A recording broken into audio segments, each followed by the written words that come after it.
What is up, guys? This is Godzilla Suplex. Welcome to today's episode of UFC Zilla, where I'll be covering the main event of UFC 159, Yair Rodriguez versus Jeremy Stephens.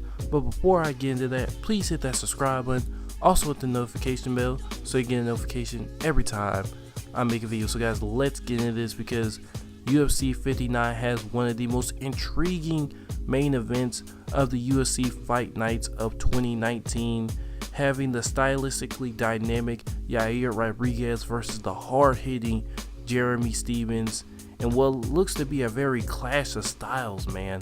This is going to be a really weird fight. Yair Rodriguez stole everybody's heart with his famous knockout last year on Korean Zombie with the famous elbow. I mean, just complete savage, one of the greatest knockouts in MMA history. And Jeremy Stephens was on a hot streak, and Zabit just took all that away. And now you got two fighters desperate to get back in the mix with so much on the line. Jose Aldo moving out of the division, and now the lane is just wide open for anybody to take that chance to try and fight for the title in the coming future. But guys, now let's get to the fire goals. What do these two need to do to beat each other in this much anticipated matchup? Starting off with the stylistically dynamic Yair Rodriguez. I think in this fight he has to keep it at distance. Jeremy Stephens is going to be throwing all power shots, and to counter that he has to throw leg kicks like he did in the fight against Korean Zombie.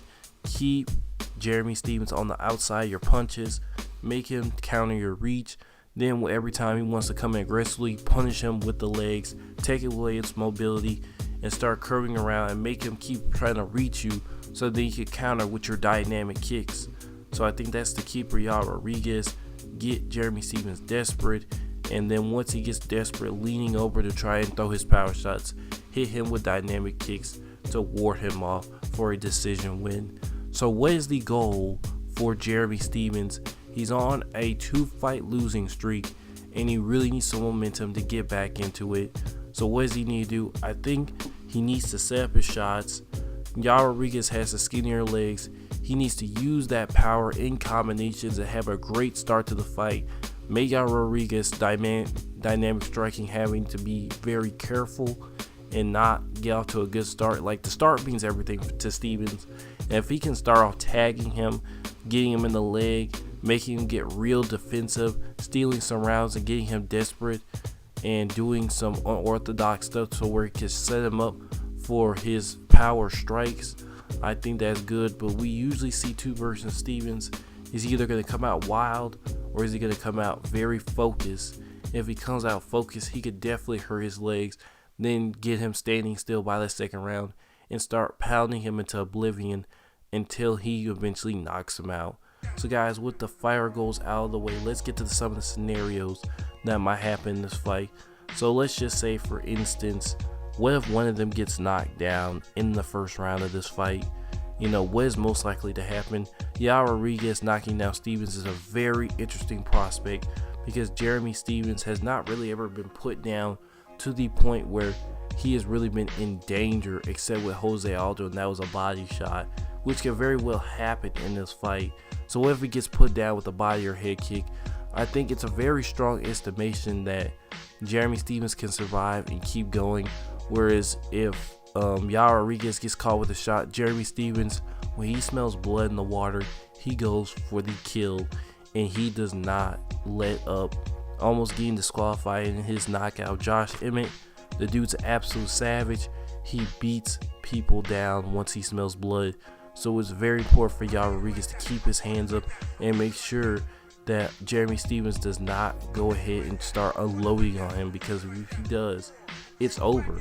Because once you fall to the ground and Jeremy Stephens gets on top of you, he's such a good finisher that he will easily close your lights out. But let's get to the more probable scenario. What if Jeremy Stephens and Yair Rodriguez go to decision, which is the more likely to happen, since Yair Rodriguez is going to be very and highly defensive in this matchup. You know, he's going to be doing low kicks, high kicks, mid kicks to keep Jeremy Stephens off his case.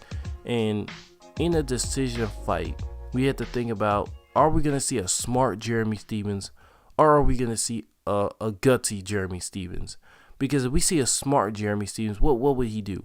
He would start off with leg kicks, give staying still, tag him.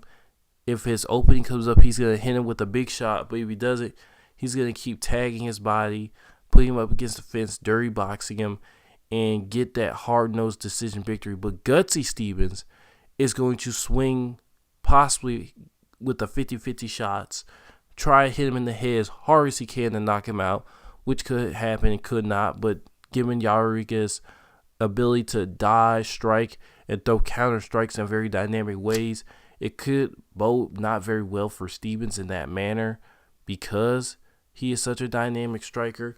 But Stephens has a way of kind of making people go back to their traditional striking sets. But also on the other side, we have gutsy Yair Rodriguez versus technical Yair Rodriguez. And if technical Yair Rodriguez comes out, he's going to be throwing leg kicks also, mixing in with a whole bunch of kicks, keeping Stephens on the outside. But gutsy Yair Rodriguez will do less of that and try to go more for big body kicks and head kicks to try and make sure Stephens is out or gets hurt a couple of times in the fight to stop his onslaughts. So one is more riskier than the other. Both fighters are known for both styles. And I think if I had to pick who would win this fight, I think I would have to say Jeremy Stephens. I think he's going to come out tight and technical. Yair Rodriguez is going to try and stay on the outside. Jeremy Stephens is going to mix up with those tough leg kicks at the beginning and go for the long-term finish, especially in a 5-round fight. Yair Rodriguez getting the legs kicked from under him in the first couple of rounds, having a lot of trouble. Stephens then goes from the body, so he's working his ligaments downward to upward, going from leg to body, then to head, until a point where he can't defend himself. And we know Stephens can keep that power surge throughout the rounds without fading too much. So I think he's going to set up all his strikes like that. He's going to get a knockout victory in this contest. So now, guys, let me get to the back topic of this episode. Yes, it is fresh off the press of this recording. Frankie Edgar is going down to the 135 division to try and win the title off of Henry Cejudo. And my first reaction is good for Frankie. He's kind of rebounding from the loss and looking for a new goal and trying to win the 135 belt. And, who's he going to fight? He could fight, Uriah Faber. He can fight all these good matchups, Pedro Munoz, Cody Garbrandt. And if I had to pick a matchup that would greatly be interesting to me in the fight prospect, I think him versus Cody Garbrandt is going to be a very, very weird fight. Frankie Edgar having that tough weight cut on top of fighting somebody like Cody Garbrandt who likes to go for the kill, or Pedro Munoz, or even Aljamain Sterling. That would be a great technical contest.